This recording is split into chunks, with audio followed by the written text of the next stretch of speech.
নমস্কার বন্ধুরা, এই রাত্রে ফেসবুক লাইভে আসতে হলো এক বিশেষ কারণে। তার কারণ তৃণমূল কংগ্রেসের সাংসদ আইনজীবী তিনি কিছু কথা বলেছেন। আমি জানি না এটি ডক্টর কিনা, এটি কোনো প্রকার কোনো বিকৃতি রয়েছে কিনা, কিন্তু এটা একটু দেখবেন আপনারা কি বলেছেন।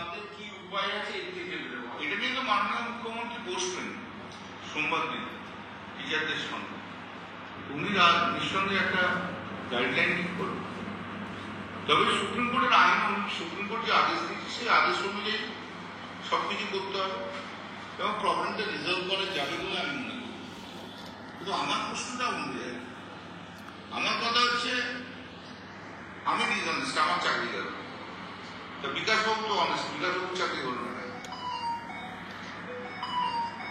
বিকাশ ভট্টাচার্য মামলা করেছিল তো তাদের মক্কেলদের চাকরি পাওয়ানোর জন্য,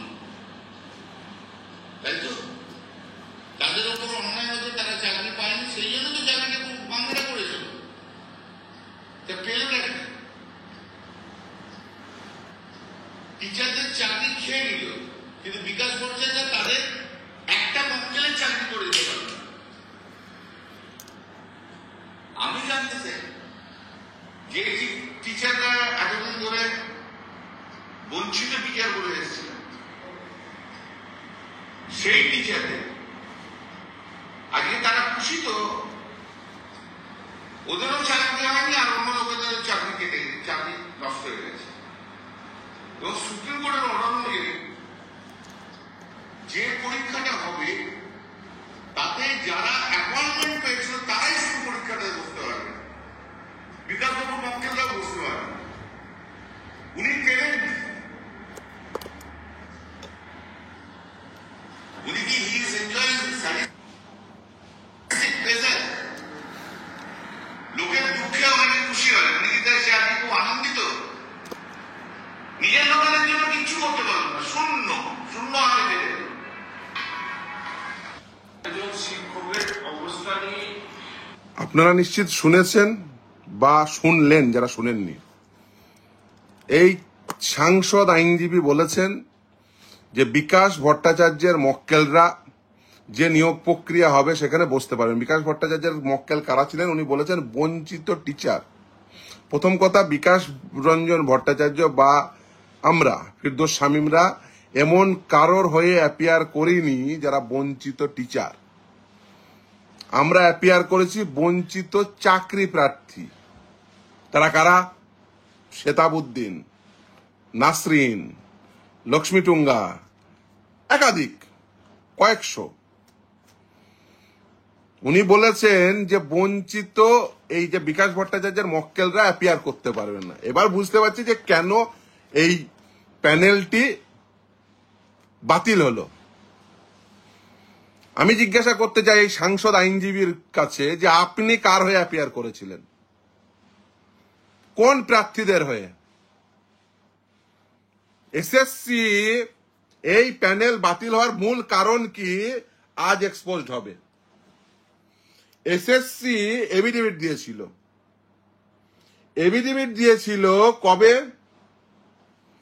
এফিডেভিট দিয়ে কি বলেছিল সেটা একটু এক্সপোজ করা যাক।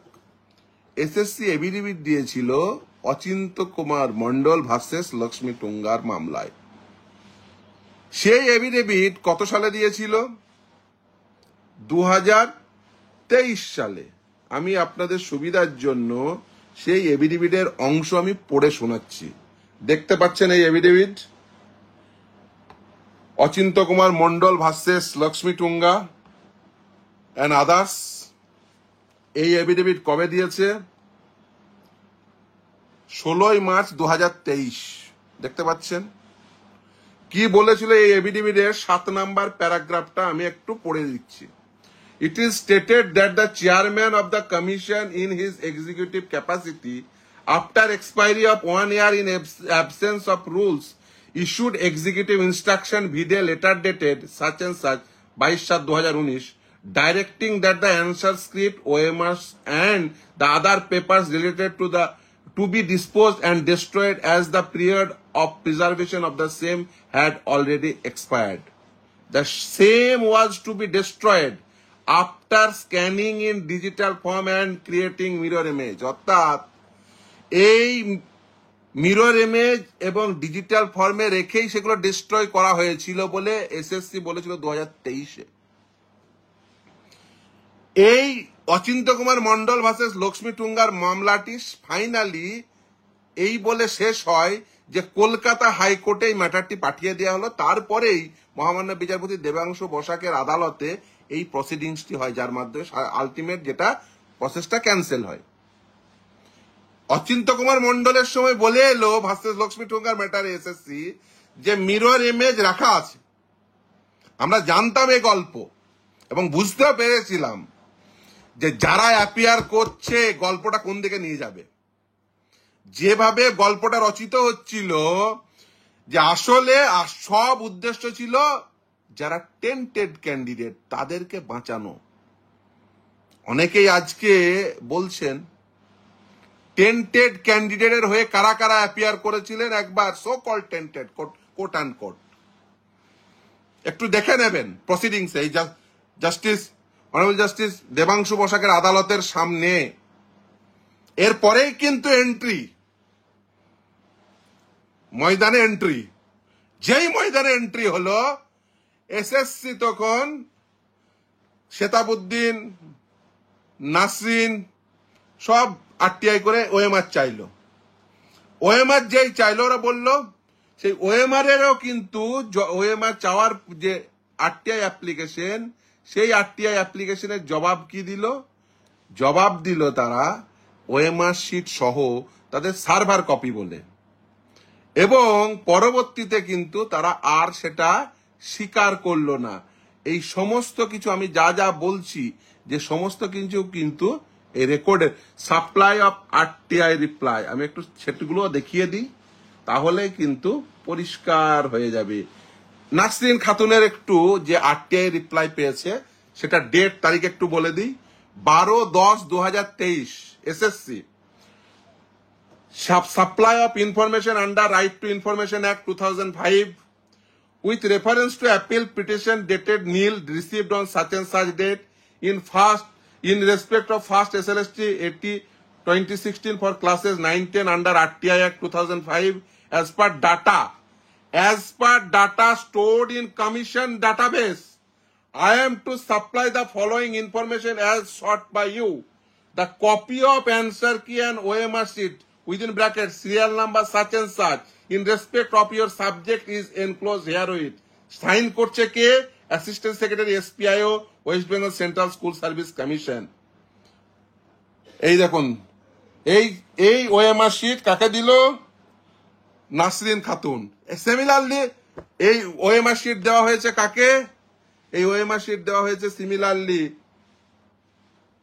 এই দেখুন অনিন্দিতা বেরা, সিমিলারলি দেওয়া হয়েছে শেতাবুদ্দিনকে, এবং সমস্ত কিছু অ্যানেক্স করেছি আমরা।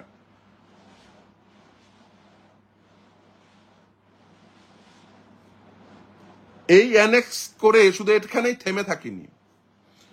এই যে এসএসসির যে ওএমআর সার্ভারে ওএমআর আছে এটা প্রমাণ করার জন্য আরো একটা প্রমাণ আমরা রেখেছিলাম। সেটা কি? এই এসএসসি তে একজন মামলাকারী ছিল, কে? ইলিয়াস বিশ্বাস। সে এখনো কিন্তু আছে, তারও চাকরি গেছে এবং সে চাকরি পেয়েছিল। বলেছেন যে চাকরি পায়নি এই শেতাবুদ্দিনের মামলায়।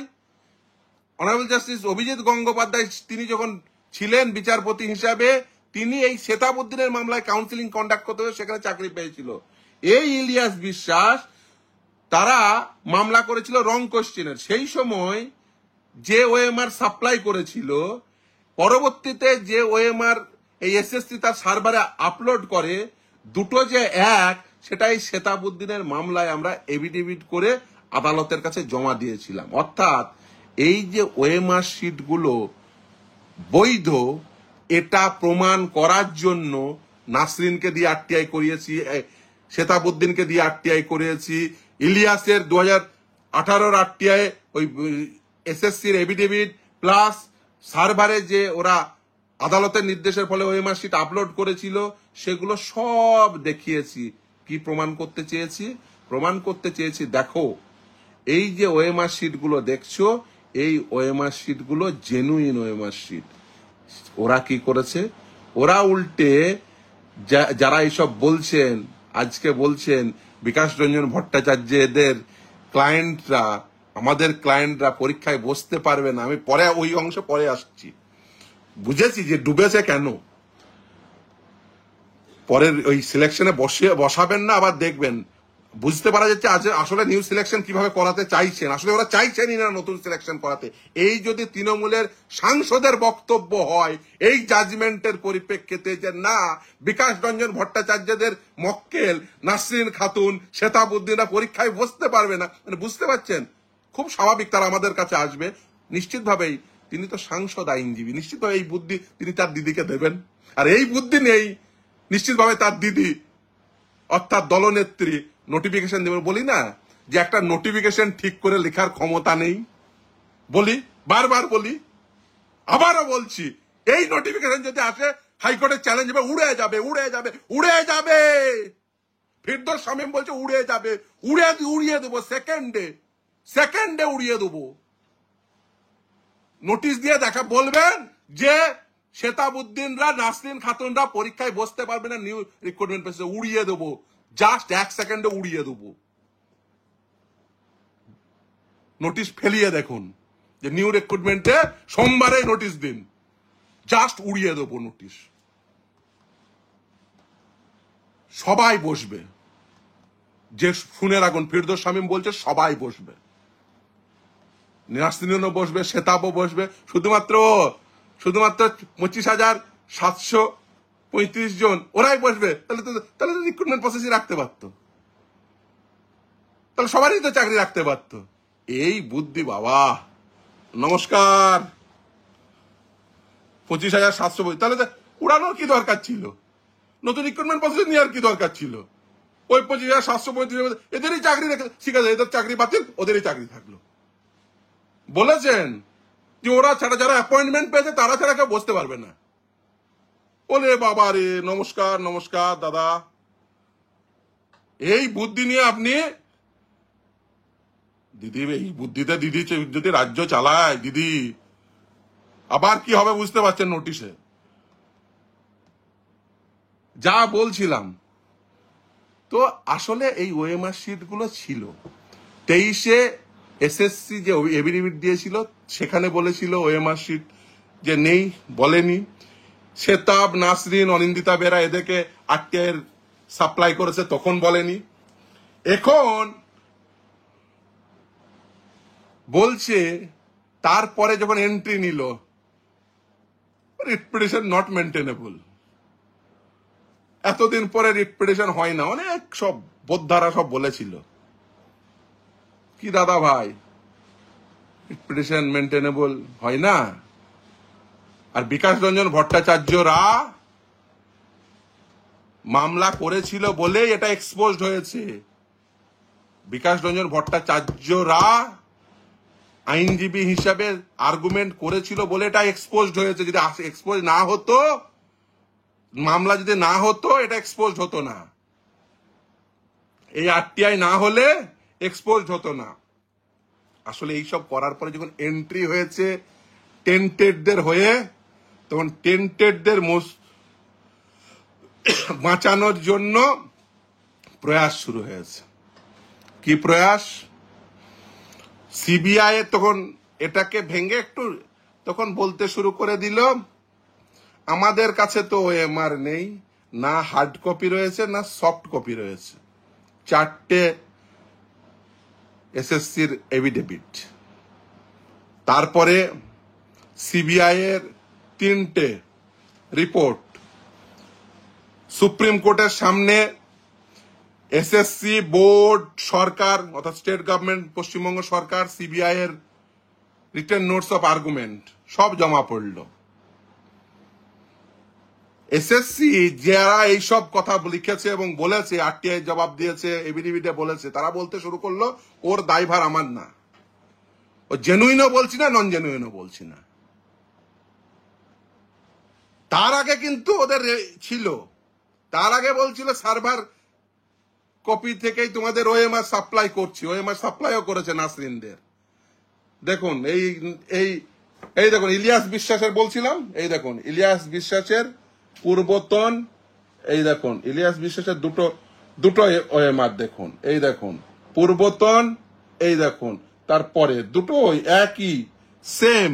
আমরা বারবার দেখিয়েছি, দেখতে পাচ্ছেন, বারবার বুঝিয়েছি, আদালতকে বোঝানোর চেষ্টা করেছি যে দেখো এই ওএমআর সেম, এই ওএমআর জেনুইন। আর এই ওএমআর জেনুইন নয়, এই আর্গুমেন্ট কে করেছিল? কোন উকিল করেছিল? কোন পক্ষ করেছিল? এই ওএমআর জেনুইন নয় কে বলেছিল? এবার আসি রায়ে, রায়ের কপিতে আসি। এবার বিকাশ রঞ্জন ভট্টাচার্যরা বলেছিল, আমরা বলেছিলাম এই ওএমআর জেনুইন, এই ওএমআর এ কোনো টেম্পার নেই, এই ওএমআর জেনুইন বলে মেনে নেয়নি একটাই পক্ষ, সেটা হচ্ছে টেন্টেড পক্ষ। আর যারা আজকে গলাবাজি করে বলছে বিকাশ রঞ্জন ভট্টাচার্যদের উকিলরা, বিকাশ রঞ্জন ভট্টাচার্যের মক্কেলরা এই সেতাবও দেখছি, ও সেতাব যাই হোক বলেছে জল টলের ব্যাপার, আমি সেসবে যাচ্ছি না, যাই হোক না কেন, তারা বলেছে না না ওটা মানবো না, ওটা জেনুইন না। ইলিয়াসের এই ওএমআর দেখিয়ে, সেতাবের ওএমআর দেখিয়ে, নাসরিনের ওএমআর দেখিয়ে প্রমাণ করার চেষ্টা করেছি যে না এটা জেনুইন।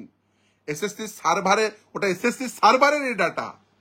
কোন পক্ষ বলেছিল এটা এসএসসি সার্ভারের ডাটা না?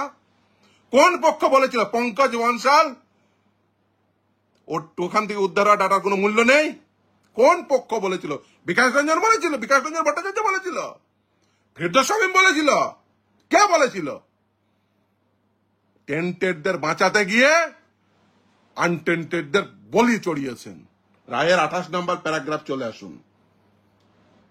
আসলে এই টেন্টেডদের কাছ থেকে তো পয়সা নিয়েছে, পয়সা নিয়ে এদের বাঁচাতে গিয়ে আজকে এই হালত করিয়েছেন। চলুন এবার দেখি রায়ের 28 নম্বর প্যারাগ্রাফ কি বলেছে। চলুন।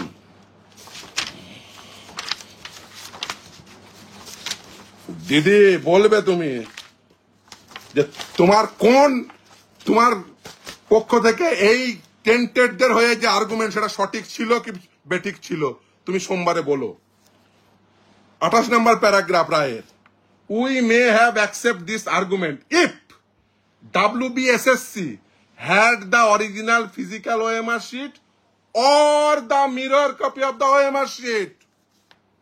যদি এসএসসি সেদিন বলতো হ্যাঁ আমার কাছে মিরর ইমেজ রয়েছে, এই সেই মিরর ইমেজ, ফল অন্য কিছু হতে পারত। হয়নি, বলেনি। এখন প্রশ্ন বলেনি নাকি কোনো পক্ষ বলতে দেয়নি? সেই পক্ষ কোন পক্ষ? সেই পক্ষ কোন পক্ষ যে পক্ষ বলেছিল এইটা জেনুইন না? আর সেই পক্ষের হয়ে কারা কারা কি বলেছিল সব রেকর্ডে রয়েছে। আর কারা কারা সেখানে ছিল। আজকে বিকাশ রঞ্জন ভট্টাচার্যকে আক্রমণ করতে নেমেছো, হ্যাঁ? রাজনৈতিক আক্রমণ। এই বিকাশ রঞ্জন ভট্টাচার্য ছিল বলে আমি বলছি, আমার এই যে যত মামলা করেছি প্রথম থেকে, এই ভদ্রলোক একটি টাকা নেয়নি। আমার সিনিয়র বিকাশ রঞ্জন ভট্টাচার্য কলকাতা হাইকোর্ট থেকে সুপ্রিম কোর্ট পর্যন্ত একটি টাকা নেয়নি কোনো পক্ষের কাছ থেকে এই মামলায়, এসএসসির মামলায়। এবং শুধু এই মামলা না, যে যে মামলাগুলোতে গরিব মানুষরা মামলা করতে পারে না, এদের কি ক্ষমতা ছিল বলুন তো? এই যাদের দেখিয়েছিল, যাদের নিয়ে গলাবাজি করত, তড়পাত, তাদের সামনে দাঁড়াতে পারতো যদি বিকাশ রঞ্জন ভট্টাচার্যরা না থাকতো। হ্যাটস অফ, এই লোকটার লড়াইকে হ্যাটস অফ। হ্যাঁ, নিশ্চিতভাবে আমরা তৈরি করেছি, রাত দিন খেটেছি, কিন্তু মাথার উপরে ছাতার মতো ছিল বিকাশ রঞ্জন ভট্টাচার্য। আমার নেতা, আমার আদালতের মধ্যেও আমার নেতা, আদালতের বাইরেও আমার নেতা।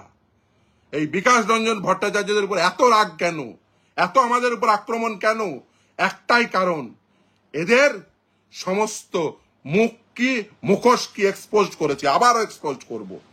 এই যে দেখুন, এসএসসির আগে বলা কথা 2023-এর কথা 2024-এর কথা এক নয়। তার কারণ এন্ট্রি, কি এন্ট্রি হয়েছিল, কার এন্ট্রি হয়েছিল, কিভাবে এন্ট্রি হয়েছিল, সব কিছু ম্যানেজ দেওয়া যায় না, সব কিছু ঢেকে রাখা যায় না। ফলে টেন্টেডদের বাঁচাতে গিয়ে আনটেন্টেড বলি। এখন তো তারা বলছে, বাজারে কান পাতলেই শোনা যাচ্ছে, অন্তপক্ষে আমাদেরকে তো চোর বলতে পারবে না। আর এরাও দেখেছে টাকা পয়সা নিয়েছি, এখন যদি টাকা চাইতে ওদের নেতাদের বাড়ি যায়, তৃণমূলের নেতাদের, তাহলে বলবে রে তোদের জন্য তো তাহলে আনটেন্টেড গুলো বলি হলো, তোরা তো আগে বলতে পারতিস। আমি বলছি মমতা বন্দ্যোপাধ্যায়, আপনি নিশ্চিতভাবে কলকাতা হাইকোর্টের রায়টি পড়ে নেবেন। সেখানে কলকাতা হাইকোর্টের রায়ে কি বলা আছে একটু আমি আপনাদের সুবিধার জন্য একটু পড়ে শোনাই। এবং আমি এই পড়ছি শুধুমাত্র আমার কারণে না, এটা পড়ছি আমি দুটো কারণে। এক, যারা আনটেন্টেড বলে নিজেদের মনে করছেন তাদের, আর দ্বিতীয় হচ্ছে সিবিআই। এই রায়ের, কলকাতা হাইকোর্টের রায়ের 363 নম্বর প্যারাগ্রাফের 7, subpara 7, CBI will undertake further investigation in respect of all the 4 cases. CBI will interrogate all persons who had received appointment beyond the panel, after expiry of the panel, and after submitting blank OMR sheets. If necessary, CBI shall undertake custodial interrogation in respect of each of them. অর্থাৎ after expiry of the panel, beyond all person who had received appointment beyond the panel, and with blank OMR sheet, এদেরকে প্রয়োজনে custodial interrogation করতে পারে CBI. Kolkata high court এই রায় দিয়েছে। আর supreme court এই রায়ের 46 নম্বর 45 নম্বর প্যারাগ্রাফে the last question relates to the relief and whether it requires any modification. We find no valid ground or reason to interfere with the direction of the High Court that the services of tainted candidate where appointed must be terminated, and they should be required to refund any salaries, payments received since their appointment was the result of fraud. This amounts to cheating. Therefore, we see no justification to alter this direction. টাকা ফেরতের কথা বলেছে। আমি এই দুটো অংশ পড়ে শুনিয়ে যেটা বোঝালাম সেটা হলো যে টেন্টেড ক্যান্ডিডেট, কলকাতা হাইকোর্ট বলেছিল ইন্টারোগেশন, সুপ্রিম কোর্ট পয়সা ফেরত, এরপরে মমতা বন্দ্যোপাধ্যায় বলেছেন 26,000 জনের সাথেই বসো। চিহ্নিত টেন্টেড এর সাথে বসে মমতা বন্দ্যোপাধ্যায় কি পরিকল্পনা করতে চাইছে একটু বলবেন? তাহলে কি, ইনি তো তৃণমূল কংগ্রেসের সাংসদ, আইনজীবীও বটে একটি পক্ষে, এবং এই মামলার আইনজীবী, তিনি কি বোঝাতে চাইছেন? দিদি পথ বাতলে দেবে, আর তার সঙ্গে তিনি তৃণমূল কংগ্রেসের সাংসদ কি বললেন যে শুধুমাত্র অ্যাপয়েন্টমেন্ট পাওয়া ব্যক্তিরা এই যে সুপ্রিম কোর্টের নির্দেশ মোতাবেক নতুন পরীক্ষায় বসবে। আমি বলছি ভাই প্রণাম, প্রণাম। এই নোটিফিকেশন একবার দিদিকে দিতে বলুন, হাসির রোল উঠবে যে শুধুমাত্র অ্যাপয়েন্টমেন্ট পাওয়া ব্যক্তিদের নতুন রিক্রুটমেন্ট প্রসেসে বসার অর্ডার দিয়েছে সুপ্রিম কোর্ট। একবার নোটিফিকেশনটা দিন, কবে দেবেন একবার বলবেন, বাকিটা আদালত রইল, ভবিষ্যৎ বলবে। আগেও বলেছিলাম, রিট পিটিশন সাদা খাতা, জমা দিয়ে চাকরি পেয়েছে, চাকরি যাবে। রিট পিটিশন মেনটেনেবল নয়, প্যানেল ভ্যালিডিটি শেষ হয়ে গেছে, ওটা সাধারণ কন্ডিশন, যখন করাপশন হয় না, করাপশন হলে উঠবে। ফলে যা বলছেন ভেবেচিন্তে বলুন, আসলে এরা কি সত্যি সত্যি নতুন রিক্রুটমেন্ট প্রসেস করে? এটাই তো বলছিলাম এতদিন ধরে, আজকে পরিষ্কার হয়ে গেল কি চাইছেন। আচ্ছা, তাই যদি সুপ্রিম কোর্ট বলতো, আমি তর্কের খাতিরে ধরে নিলাম উনি সত্য বলছেন, একেবারে যা বলছেন উনি আইন বুঝে একেবারে এইটা পড়াশোনা করে বুঝে উনি বলছেন, তাহলে সুপ্রিম কোর্ট তো বলে দিত, কি দরকার ছিল তাহলে পরীক্ষার নতুন করে সিলেকশন প্রসেস করা? ঠিক আছে বাবা, প্যানেল বাতিল করে দিলাম, ওরাই চাকরিতে থাকবে। ভ্যাকেন্সি কত, ভ্যাকেন্সি পজিশন সেটাও তো লেখা আছে, একটু দেখি ভ্যাকেন্সি পজিশন কত, একটু যোগ বিয়োগ করি, চলুন আমরা একটু যোগ বিয়োগ করি। হ্যাঁ, ভ্যাকেন্সি পজিশন কিছু বলা আছে দেখি, একটু রায়ের 4 নম্বর পেজে চলে যায়। In 2016 WBSSC, the statutory selection body had issued a notification for regional and state level selection test and commenced the selection process for the following post: 12,905 assistant teacher for class 9-10, অর্থাৎ ক্লাস 9-10 এর জন্য 12,905, 11-12 এর জন্য 5,712, group C 2,067, group D 3,956। তাহলে এই চারটে মিলে কত হলো? 24,640। তাহলে যদি এই ধরেন আপনার ভাষায় টেন্টেডদের বাদ দিয়ে দেন, সেটা কত? এসএসসির একেবারে আইডেন্টিফাইড অ্যাকনলেজ কত নম্বর প্যারাগ্রাফে? প্যারা 26-এ। একটু চলে যাই আমরা, একটু ব্যাস চলে এসছি আমরা প্যারা 26-এ, একদম লাস্ট কোশ্চেনে, page number 31। Thus, excluding 239 candidates who fall under both OMR mismatch and other illegalities, WBSSC acknowledged that 6,276 illegal appointments were made. তাহলে এদের বাদ দিয়ে জন্য রেখে দিলেই পারতো, বেকার আবার ক্যান্সেল করার কি দরকার ছিল? নতুন সিলেকশন প্রসেস বলারই কি দরকার ছিল? সুপ্রিম কোর্ট যদি বিকাশ রঞ্জন ভট্টাচার্যদের ওনার কথায় মক্কেলদের নাই বসতে দেবে, অর্থাৎ শ্বেতাবতী নাসরিনদের এদের বসার কোনো সুযোগ নেই, যারা বাদ হয়ে গেছিল ওরাই শুধু বসবে। মানে কতজন অ্যাপয়েন্টমেন্ট পেয়েছে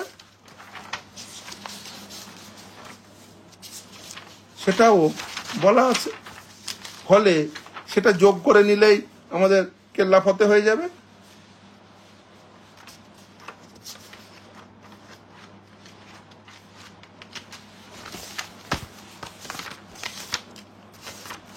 সংখ্যাটা দাঁড়াবে 25,735। এই দেখো, দেখতে পাচ্ছেন 37 নম্বর প্যারাগ্রাফ, দেখতে পাচ্ছেন সেখানে কি বলা আছে? Assistant teacher 9-10, number of candidates recommended for appointment by WBSSC কত? 11,425। Number of appointment letter issued by the board 12,946। Excess appointment 1,071। আমি যদি এই অ্যাপয়েন্টমেন্ট লেটার অনুযায়ী, ওনার কথা অনুযায়ী 25,735 জনের মধ্যেই রিক্রুটমেন্ট প্রসেসটা সংগঠিত হবে। মানে 25,735 জনের মধ্যে থেকে, মানে ওনার কথা অনুযায়ী, আমি কিন্তু অন্য কারোর কথা একদম ধরবো না, উনি একদম ঠিক বলেছেন। 25,735 জনের মধ্যে অ্যাপয়েন্টমেন্ট পাবে 24,640 জন। একদম 4 নাম্বার পেজের সঙ্গে আপনি ট্যালি করে নেবেন 35 number page, page number 4 versus page number 35। এই প্যারাগ্রাফটা দেখে নেবেন, 37 নাম্বার প্যারাগ্রাফটা, আর পেজ নাম্বার 4-এর কত নম্বর প্যারাগ্রাফ? 6 নম্বর প্যারাগ্রাফ, ফ্যাকচুয়াল ম্যাট্রিক্সের যে প্যারাগ্রাফ, যেখান থেকে স্টার্ট হয়েছে একদম এখানে। তাহলে টোটাল কত? 25,735-এর মধ্যে 24,000 পদ, 24,640 জনকে অ্যাপয়েন্টমেন্ট করে দেবে রাজ্য সরকার, সোমবারে এসে ঘোষণা করে দেবে, আপনাদের সকলের চাকরি থেকে যাবে, কোনো চিন্তা নেই, কেউ কোনো চিন্তা করবে, কয়েকজনের বাদ যাবে, অ্যাকর্ডিং টু সাংসদ আইনজীবী বিকাশ রঞ্জন ভট্টাচার্য। তো ইভেন বসতেও পারবে না, শ্বেতাবুদ্দিন বসতেও পারবে না, নাসরিন বসতেও পারবে না, ববিতা বসতেও পারবে না, লক্ষ্মী টুঙ্গা বসতেও পারবে না, যত অষ্টাপদ যা আছে সবাই কেউ বসতে পারবে না, শুধুমাত্র বসবে ওনাদের পছন্দ করা 25,735, আর কেউ বসতে পারবে না যারা অ্যাপয়েন্টমেন্ট পেয়েছে। নোটিশটা দেবেন ভাই, কবে দেবেন? নমস্তে, নোটিশটা শুধু দিয়েন। মানে বুঝতে পারছেন যে কেন মামলা করতে হয়, এই হচ্ছে কারণ, বুঝতে পেরেছেন? এই হচ্ছে কারণ, যে কারণে মামলা করতে হয়, আর যে কারণে এসে এই সরকারের প্রতিটি নোটিশ ধাক্কা খায়। বুঝে গেছেন ভাই? একটু একটু খুলে খালে দেখতে হয় তো, নাহলে মুশকিল হয়ে যায়। বুঝতে পেরেছেন তো? পুরো দাদা একদম পুরো উন্নয়ন দাদা আছে বলতে হবে, একদম উন্নয়নের পুরোপুরি ফসল। যাই হোক, নোটিশ আসবে নিশ্চিত। শুধুমাত্র 25,735 জন বসতে পারবে, 24,640 জন তাদের মধ্যে অ্যাপয়েন্টমেন্ট। নোটিশ আসছে, বসে থাকুন, কোনো চিন্তা নেই, আপনাদের কারো চাকরি টাকরি যায়নি। এইটুকু কম্পিটিশন করতে পারবেন না, 25,735 জনে বসে 24,640 জন চাকরি পাবে, ভ্যাকেন্সি। এইটুকু নিশ্চিত ভাবে আপনারা করতে পারবেন। তা নোটিশটা দিয়ে দেন না সোমবারে। এই হচ্ছে মুশকিল, সমস্যাটা এখানেই। ওই যে বলি, একটা নোটিশ হলে 6টা মামলা করে নোটিশ ঠিক করতে হয়, কারণটা হচ্ছে এটাই। এই জন্য বিকাশ রঞ্জন ভট্টাচার্যদের সঙ্গে পরে লাগবেন। জনগণ বুঝতে পারছেন যে কাদেরকে ক্ষমতায় বসিয়েছেন, লয়ের ইন্টারপ্রিটেশন কি হয়, জাজমেন্টের ইন্টারপ্রিটেশন কি হয়, ফলে কি ফল ভোগ করতে হয়। এই জন্যই বিকাশ রঞ্জন ভট্টাচার্যদের লাগবে। বিকাশ রঞ্জন ভট্টাচার্য নিশ্চিতভাবে এই কথা বলবে না, এই কারণেই লাগবে। টেন্টেড ক্যান্ডিডেট, তাদের হয়ে কি কি সাবমিশন ছিল, কিভাবে সাবমিশন ছিল, কেন শেতাবুদ্দিনদের দিয়ে আটকে করেছিল, শেতাবুদ্দিনরা দেখছে, নাসরিনরা তারা জানে যে আপ্রাণ, ইভেন ইলিয়াসরাও জানে, তাদেরও চাকরি বাতিল হয়েছে। কারণ এই শেতাবুদ্দিনের মামলার ফলে তারা চাকরি পেয়েছিল। আপ্রাণ চেষ্টা চালিয়ে গেছে, প্রসেসটাকে ফল্টি করে রেখে দিয়েছে। দুর্নীতিগ্রস্ত একটা প্রসেস, বেস নেই, ভিত্তি নেই। যাই হোক, দেখলাম, পাঠালো, অনেকেই পাঠিয়েছে, বুঝলাম যে এই আমলে কেন তারা উদ্বিগ্ন হয়ে ফোন করেছেন। বলছিলেন ফলে ওই দিক দিয়ে আক্রমণ করবেন আমার সিনিয়রকে, আর আপনারা বলবেন যে বিকাশ রঞ্জন ভট্টাচার্য তো গেছিল। সত্যি সত্যি আমরা তো গেছিলাম মামলা নিয়ে, এই শেতাব্দের মামলা নিয়ে, নাসরিনদের মামলা নিয়ে, আব্দুল গনি আনসারদের মামলা নিয়ে আমরা তো গেছিলাম অ্যাপয়েন্টমেন্ট পেতে। অ্যাপয়েন্টমেন্ট কিছু জনের পেয়েও ছিলাম, এই ইলিয়াসরা সহ অনেকেই অ্যাপয়েন্টমেন্ট পেয়েছিল। প্রথমে রায়টা মেনে নিলেই সিঙ্গেল বেঞ্চে, তাহলে এত ঝামেলাই হতো না। ওটাকে বের করে দিয়ে নতুন কটা ঢুকিয়ে নিলে হয়ে যেত। কিন্তু অনেকের তো আবার একটু ওভার কনফিডেন্স থাকে, ও রেপুটেশন নট মেনটেনেবল, উড়িয়ে দেবো ভাবতে পারেন কেউ। জানি না ভেবেছেন কিনা, বলেছেন কিনা। আপনার দিদি সোমবারে মিটিং করবে, দিদিকে বলবেন ফিদর সঙ্গে ভিডিওটা একবার দেখে নেবে, আর আপনারটাও দেখে নেবে, বাকিটা ইতিহাস হবে। ঠিক আছে?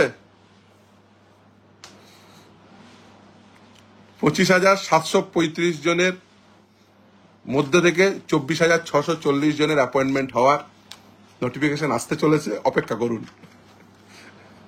তৃণমূলের সাংসদ বলে দিয়েছে, অপেক্ষা করুন। কবে দেবেন একটু শুধু বলবেন। নমস্তে। দেখুন, এখানে অনেক যোগ্য ছিল, দয়া করে আর তাদের সঙ্গে প্রবঞ্চনা করবেন না। অনেক করেছেন, অনেক করেছেন। আমি জানি না আপনি ইচ্ছাকৃত বলেছেন নাকি অনিচ্ছাকৃত। ওই যে ইচ্ছাকৃত ইনঅ্যাডভার্টেন্ট এরর, ইনঅ্যাডভার্টেন্ট এরর রিপোর্টের ফলেই তো আজকে এই দশা। ভবিষ্যতে হয়তো শুনবো ইনঅ্যাডভার্টেন্ট এরর। একটু ভুল বুঝে গেছিলাম। যাই হোক, সকলের জন্য বলবো ভাববেন যে কেন বিকাশ রঞ্জন ভট্টাচার্যদের প্রয়োজন। এটুকুই বলবো।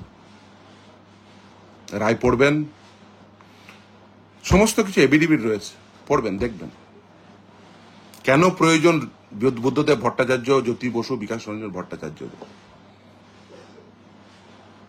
কেন শিক্ষা দীক্ষার প্রয়োজন, কেন পড়াশোনার প্রয়োজন, কেন শিক্ষিত ভদ্র মার্জিত মানুষের প্রয়োজন, কেন ক্ষমতায় শিক্ষিত মার্জিত ভদ্র লোককে পড়াশোনা জানা বোঝা লোকদের বসানো প্রয়োজন। দেখবেন, ভাববেন। দেখুন, আমাদের দেশে যারা নির্বাচিত হন তারাই আইন তৈরি করে। যদি ধরেন আইন থাকতো, রাইট টু ইনফরমেশন একটা একটু পড়ে নিয়ে যদি 20 বছরের জন্য ওএমআর শিটটি সংরক্ষিত রাখতো, তাহলে এই দিনকে আপনারা দেখতেন। একবার ভাববেন তো যদি পশ্চিমবঙ্গের সমস্ত পরীক্ষায় যদি panel with breakage of marks প্রকাশ হতো, তাহলে আপনাদের বুকটা দুরু দুরু করতো যারা সত্যি সত্যি যোগ্য। আমি জানি প্রাথমিকের অনেকের বুক দুরু দুরু করছেন, আমাকে ফোন করছেন, বুক দুরু দুরু করছে। তারা জেনুইন ক্যান্ডিডেট। তাদের বুক দুরু দুরু করার একটাই কারণ, ওএমআর শিট নেই, পিডিএফ কপি নেই, এডিএফ আছে, এডিটেবল কপি। কেউ বলেনি, কোনো পরীক্ষার্থী বলেনি যে আমাদের পিডিএফ কপি রেখো না, আমাদের মিরর ইমেজ রেখো না। এরা করেছেন শুধুমাত্র দুর্নীতি করবেন বলে। আর আজকে দোষ দিচ্ছেন, বলছেন, আমাদেরকে গালাগালি দিচ্ছেন আমার নাম করে, বিকাশ রঞ্জন ভট্টাচার্যের নাম করে। দেখুন, বিকাশবাবুরা ছিলেন বলেই আজকে কিন্তু এই গোটা পশ্চিমবঙ্গ যেখানে চলে গেছিল, শিক্ষিত ছেলেমেয়েরা তারা ভাবা বন্ধ করে দিয়েছিল যে পড়াশোনা করে চাকরি পাওয়া যায়। তারা ভাবতে শুরু করেছিল যে অর্থের বিনিময়ে চাকরি পাওয়া যায়। সেটা ফিরে এসছে আবার। সেই অনেকে, ইভেন এই বাতিল হয়ে যাওয়া অনেকের আমার সঙ্গে আজকেও এসেছিলেন তারা আমার চেম্বারে। কেউ 2016 সালের আপার প্রাইমারিতে ইন সার্ভিস হিসেবে চান্স পায়নি, যদি স্যার সেখানে যাওয়া যায়। কেউ 2009 সিলেকশন করছে, আজকে এসেছিল। চাইলে তাদের নামও করে দিতে পারি। স্যার আমরা তো অন্যায় করিনি, সত্যিই তারা অন্যায় করেন, কিন্তু এই পদ্ধতি যে ত্রুটিপূর্ণ। কারণ ত্রুটিপূর্ণ একটি সরকার নির্বাচিত হয়েছে,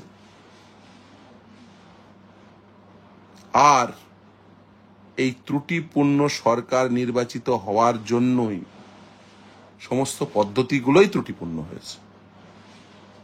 আর তার সঙ্গে জুড়েছে এই সমস্ত অপব্যাখ্যাকারীদের দল। বাম পাশে ডান পাশে যদি একদিকে দুর্নীতিগ্রস্তরা, আর একদিকে অপব্যাখ্যাকারীরা, আর একদিকে অশিক্ষিতরা, আর একদিকে অজ্ঞরা বসে থাকে চারিদিকে, তাহলে কেমন সরকার চলতে পারে ভাবুন। সেইভাবেই সরকার চলছে, সেইভাবেই নিয়োগের নোটিশ হচ্ছে, সেভাবেই আইন তৈরি হচ্ছে। ওই কারণেই ওবিসি অ্যাক্ট এই দশা। ফলে বুঝতেই পাচ্ছেন কেন শিক্ষিত ভদ্রলোকদের প্রয়োজন। সময় এসছে, বুঝুন। না বুঝলে আরো দেরি হয়ে যাবে। অনেকটা ক্ষতি হয়ে গেছে পশ্চিমবঙ্গের, বাঙালির অনেক ক্ষতি হয়ে গেছে। আর ক্ষতি করবেন না, দয়া করে নিজেরা ভাবুন। এবং প্রতিটি শিক্ষিত তরুণ তরুণীদের বলছি যে রুল তৈরি করার সময় মিনিমাম ন্যূনতম 20 বছর ডকুমেন্ট সংরক্ষণের আইন না থাকলে পরীক্ষা বসার সঙ্গে সঙ্গে নিজেদের নোটিশ সেই দপ্তরে গিয়ে আন্দোলন করে সেটা চেঞ্জ করান, ভিডিওগ্রাফ করান ইন্টারভিউয়ের, ওএমআর শিটের কার্বন কপি নিয়ে যান বাড়িতে, মডেল অ্যান্সার কি আপলোড করতে বাধ্য করুন, panel with breakage of marks প্রকাশ করতে বাধ্য করুন। কারণ এরা থাকলে দুর্নীতি করবেই, এরা থাকলে ত্রুটিযুক্ত নোটিফিকেশন বের করবেই। প্রমাণ পেয়ে গেলেন আজকে হাতে নাতে। এই বুদ্ধিতে যদি নোটিফিকেশন বেরোয় কি হবে সেটা নাসরিনরা থেকে বসতে দেবেন না। পরীক্ষায় বিকাশ রঞ্জন ভট্টাচার্যের মক্কেলদের যে ভাববেন নোটিশ থাকবে, 25,735 জনের মধ্যে 24,640 জনকে অ্যাপয়েন্ট করবেন, এইটা বুঝেছেন এই রায় পড়ে। নমস্তে, এটুকুই বলবো, বাকিটা নোটিশ দেওয়ার পরে। ঠিক আছে? নোটিশটা কবে আসছে এমপি সাহেব? নোটিশটা কবে আসছে একটু বলে দিয়েন। নোটিশটা একটু টাইপ করে দিয়েন দিদিকে, দিয়ে নোটিশটা আপলোড করে দিয়েন। তারপরে বাকিটা আমরা বুঝেই গেছেন নিশ্চয়। নোটিশ আসুক, আমরা নোটিশের জন্য অপেক্ষারত, যেখানে শতাব্দের বিকাশ রঞ্জন ভট্টাচার্যদের মক্কেলদের বসতে দেবেন না। ওকে, ভালো থাকবেন। কি হবে আপনারাও বুঝতে পারলেন নিশ্চিতভাবে। আলোচনা শুনে রায়ের অংশ পড়ে, রায়ে যা লেখা আছে তাতে সংখ্যা টংখ্যা বুঝে মোটামুটি সকলেরই চাকরি থাকছে বুঝে গেছেন। তৃণমূল সাংসদ নেতা তিনি বলে দিয়েছেন সকলের চাকরি থাকবে। সেতাবরা, নাসরিনরা এরা পরীক্ষায় বসতে পারবে, শুধুমাত্র অ্যাপয়েন্টমেন্ট যারা পেয়েছে তারাই বসতে পারবে। সেতাব, নাসরিন এরা কেউ অ্যাপয়েন্টমেন্ট পায়নি, বসতে পারবে না, শুধুমাত্র যারা অ্যাপয়েন্টমেন্ট পেয়েছে। বলে দিয়েছেন সাংসদ নেতা, আইনজীবী। নমস্কার, নমস্তে, সহা।